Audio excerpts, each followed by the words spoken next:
Kita ke Erdogan sekarang. Eskalasi peningkatan perang di Gaza meningkat dengan kehadiran Amerika yang telah mengirimkan 2.000 tentaranya, juga membawa 2 flight carrier, kapal induk terbesar dan tercanggih di dunia. Beda dengan perang di Ukraina yang Amerika cuma pinjam tangan Yahudi Zelensky biar yang korban adalah rakyat Ukraina, bukan tentara Amerika. Namun Israel dengan proyek yang memang diciptakan untuk mesin produksi alat perang Amerika yang harus terciptanya perang oleh Amerika hadir langsung. Dua pemimpin besar dunia, Putin dan Erdogan, bereaksi. Putin mengirimkan senjata dan pasukan Chechen bersiap di Suriah, sementara Erdogan lain lagi gerakannya. Tensi bukan hanya di Gaza, namun Turki menantang langsung Amerika, di mana Erdogan mengatakan dengan tegas agar Amerika menarik mundur kapal induk dan armada Amerika di wilayah Laut Mediterranean di pantai Israel. Yang dijawab langsung bahwa Amerika tidak menghiraukan perintah Turki dengan mengatakan tidak akan mundur dan akan terus masuk membantu Israel. Apa yang Erdogan lakukan kemudian? Dia mengirimkan armada laut Turkish Navy ke timur Laut Mediterania. Hal ini membuat posisi netral Turki menjadi ambil posisi atau take a side melawan Amerika, terutama ketika Antony Blinken, Menteri Luar Negeri Amerika, mengatakan Amerika memberikan dukungan penuh ke Israel, bahkan bertindak langsung bersama memerangi Hamas. Dengan jelas, Blinken mengucapkan, "I'm here with my Jewish identity," akan membela Israel penuh. Dijawab dengan tegas oleh Erdogan, "I also approach the region as a Muslim and made a statement to support Palestine." Clear sikap Erdogan dan Turki. Blinken bilang gua Yahudi, Erdogan bilang gua Muslim. Blinken bilang gua Amerika, Erdogan bilang gua Turki.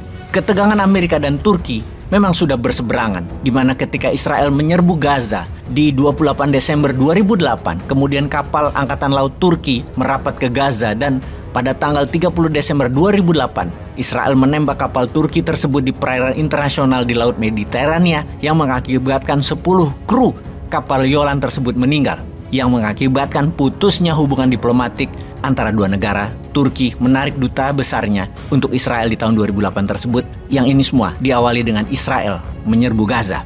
Sekarang ketika USS Gerald Ford dengan seluruh armada dikelilingnya seperti kapal destroyer, fregat Amerika di Laut Mediterania, armada laut Turki melakukan latihan perang-perangan dengan menghadirkan seluruh angkatan laut Turki bersebelahan dengan armada USS Gerald Ford saat ini. Itu baru postur pemimpin namanya. Ternyata Siprus juga ikut membela Turki dengan mengirimkan angkatan lautnya ke Laut Mediterania. Hal inilah yang membuat wilayah selatan Siprus menjadi tidak leluasa dilewati oleh armada Amerika. Dengan adanya latihan perang dua negara, USS Gerald Ford agak bergeser ke barat menjauh dari Israel. Sebuah strategi pintar dari Erdogan dan Siprus. Dalam latihan perang, maka real bullet dan real amunisi dilontarkan, di mana kalau ada kapal perang Amerika yang kena, Turki tidak bertanggung jawab. Karena itu sebaiknya Amerika minggir. Pemerintah Turki berkali-kali mengatakan ke armada Amerika, jangan mendekat daerah latihan perang kami di timur Laut Mediterania dan selatan Laut Mediterania.